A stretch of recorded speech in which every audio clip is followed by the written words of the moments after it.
शैतान चाची जादुई सुनहरी लिपस्टिक। बच्चों, आज जो कहानी मैं आपको सुनाने वाली हूँ उसका नाम है शैतान चाची जादुई सुनहरी लिपस्टिक। एक गांव में हरीराम और उसकी बीवी कमला और हरीराम का एक छोटा भाई संतोष रहता था। हरीराम की एक छोटी बेटी भी थी, उसका नाम राधा था। राधा रंग से सांवली थी। राधा के सांवले रंग की वजह से उसे सभी लोग चिढ़ाते थे, लेकिन राधा का मन इतना साफ था कि वह किसी से कुछ भी नहीं कहती थी। वो बहुत ही नेक दिल की और संस्कारी लड़की थी। एक दिन राधा सुबह सुबह तैयार होकर कहीं जा रही थी।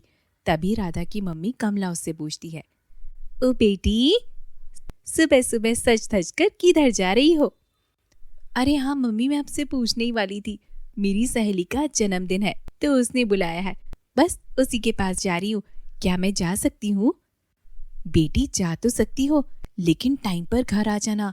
सुना है गांव में बच्चों को गायब करने वाली चुड़ैल घूम रही है। कमला के बोलते बोलते ही राधा उसकी बात को मजाक में ले जाती है और जोर जोर से हंसने लगती है। अरे माँ, चुड़ैल वुड़ैल कुछ नहीं होती। किसने कह दी ये बातें आपसे? होती है बेटी, चुड़ैल होती है। जिस इंसान की जीवनी पूरी होने से पहले उसकी मौत हो जाती है, वो फिर चुड़ैल बन के घूमती है। हाँ, ऐसा भी होता है क्या माँ? माँ ठीक है, तो फिर मैं जल्दी घर आ जाऊंगी। इतना कहकर राधा वहां से चली जाती है। कई वर्षों पहले दिव्या नाम की एक लड़की उस गांव में एक बड़े खानदान से ब्याह कराई थी। शादी के कुछ साल बाद दिव्या को एक लड़की होती है, लेकिन उसके घर वालों को लड़का चाहिए होता है। लड़की की चाह में वो लोग उस नवजात शिशु को पैदा होते ही मार देते थे। ठीक यही बार दूसरी बार भी होता है। दिव्या को फिर एक लड़की होती है, लेकिन इस बार दिव्या उसे लेकर भाग जाती है। इसके बाद वो लोग जैसे तैसे दिव्या को ढूंढ लेते हैं और दोनों को गांव के एक कुएं के पास मार देते हैं, जिसके बाद से ही दिव्या की आत्मा भटकने लगती है और वह गांव के लोगों को परेशान करने लगती है। जैसे तैसे उसे शांत किया जाता है, लेकिन फिर कई सालों बाद वह जाग जाती है और दोबारा उसी गांव में आकर आतंक फैलाने लगती है। शाम होने को आती है, सूरज ढल जाता है और राधा भी अपनी सहेली के घर से लौट रही होती है। जंगल के रास्ते को अपने घर को जाते हुए बहुत ही ज्यादा अंधेरा होने लगता है और कुछ ही देर में काला घना अंधेरा हो जाता है।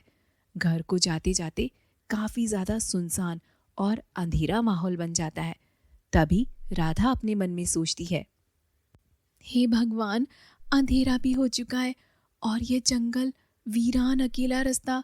अगर वह शैतान चुड़ैल सामने आ गई तो मेरा क्या होगा? इतना कहकर राधा तेज तेज कदम से वहां जाने लगती है। उसे बहुत ज्यादा डर लगता है। कुछ आगे चलकर अचानक ही राधा को एक सफेद साड़ी पहने बुढ़िया नजर आती है। बुढ़िया को देखते ही राधा सर से लेकर नीचे तक कांपने लगती है। हे भगवान, ये तो वही चुड़ैल है, ये मुझे अब मार डालेगी। धीरे धीरे वो बुढ़िया राधा के पास आने लगती है। राधा के दिल की धड़कन बढ़ जाती है। राधा बहुत ज्यादा डर जाती है। तभी अचानक पीछे से साइकिल में राधा के चाचा संतोष आ जाते हैं। राधा तुरंत पीछे मुड़कर देखती है। उसके चेहरे पर एक खुशी आ जाती है। डर एकदम से गायब हो जाता है। अरे राधा, तुम इतनी रात को इस जंगल में क्या कर रही हो? चाचा, मैं तो मेरी सहेली के घर गई थी और रात हो गई।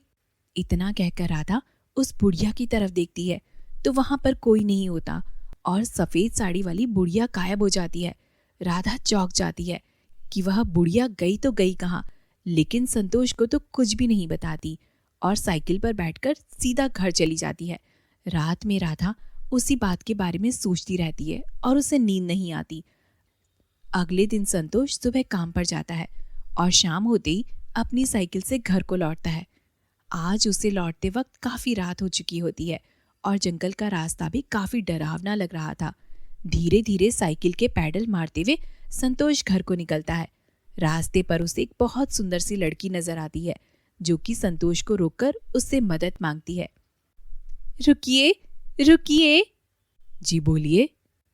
क्या आप मुझे उस गांव तक छोड़ सकते हैं? गांव काफी दूर है, मैं यहाँ इस जंगल में कैसे अकेले सफर करूंगी? उसकी सुंदरता और नशीली आंखों को देखते हुए ही संतोष मदहोश हो जाता है और उसे अपनी साइकिल पर बैठाकर गांव की तरफ ले जाता है। पर संतोष को क्या पता था कि वह चुड़ैल को ले जा रहा है। गांव पहुंचने के बाद संतोष उस चुड़ैल से बोलता है, गांव आ चुका है, अब आप अपने घर चले जाइए। किसके घर जाऊं? मेरा इस दुनिया में कोई नहीं है। अपनी मीठी मीठी बातों से वह लड़की संतोष को अपनी बातों में फंसा लेती है। फिर संतोष उसे अपने घर पर लेकर चला जाता है। कुछ दिन तो यूं ही बीत जाते हैं। फिर एक दिन संतोष अपने घर में बताता है कि वह उस लड़की से शादी करना चाहता है। लड़की अच्छी खासी थी, घर वाले भी मान जाते हैं और संतोष की शादी हो जाती है। शादी के कुछ ही दिनों बाद संतोष के पड़ोस से एक बच्चा गायब हो जाता है। एक आधी रात को संतोष की बीवी घर से निकलती है और तभी राधा उसे देख लेती है। राधा उसके पीछे पीछे जाती है तो संतोष की बीवी कुछ आगे जाकर एक शैतान का रूप धारण कर लेती है। राधा सब कुछ समझ जाती है कि वह शैतान उसकी चाची है जिसने पड़ोस के बच्चे को मार डाला है। राधा भागकर घर जाती है और सभी को बताती है। घर के सभी लोग भगवान से प्रार्थना करने लगते हैं कि वे उनकी मदद करें। अचानक वहां पर एक आदमी प्रकट हो जाता है और उन लोगों को एक जादुई सुनहरी लिपस्टिक देता है और बोलता है किसी तरह से वह लोग यह लिपस्टिक उस शैतानी चाची के मुंह पर लगा दे, जिससे उसकी आत्मा को मुक्ति मिल जाएगी। परिवार वाले शैतान चाची का इंतजार करने लगते हैं। कुछ देर बाद घर में संतोष की बीवी यानी शैतान चाची पहुंचती है। घर में वो अपना वही सुंदर लड़की वाला रूप धारण कर लेती है, लेकिन अब उसका असली चेहरा सबके सामने आ चुका था। शैतान चाची के अंदर आते ही राधा बोलती है, हमें पता है तुम एक शैतान हो और गांव के बच्चों को मार रही हो। राधा के बोलते ही वह अपने शैतानी रूप में आ जाती है और राधा को मारने के लिए उसकी तरफ बढ़ती है। तभी पीछे से आकर संतोष और हरिराम उसे पकड़ लेते हैं और राधा तुरंत उसके होठों पर वह सुनहरी लिपस्टिक लगा देती है। लिपस्टिक लगाते ही वह शैतान आत्मा जलने लगती है और कुछ ही देर में उस शैतान चुड़ैल की मुक्ति हो जाती है। फिर सभी लोग भगवान का शुक्रिया करते हैं और इस तरह उस शैतान चाची से गांव को मुक्ति मिल जाती है। ऐसी और वीडियोस के लिए हमारे चैनल को सब्सक्राइब करें और बेल आइकन दबाना ना भूलें।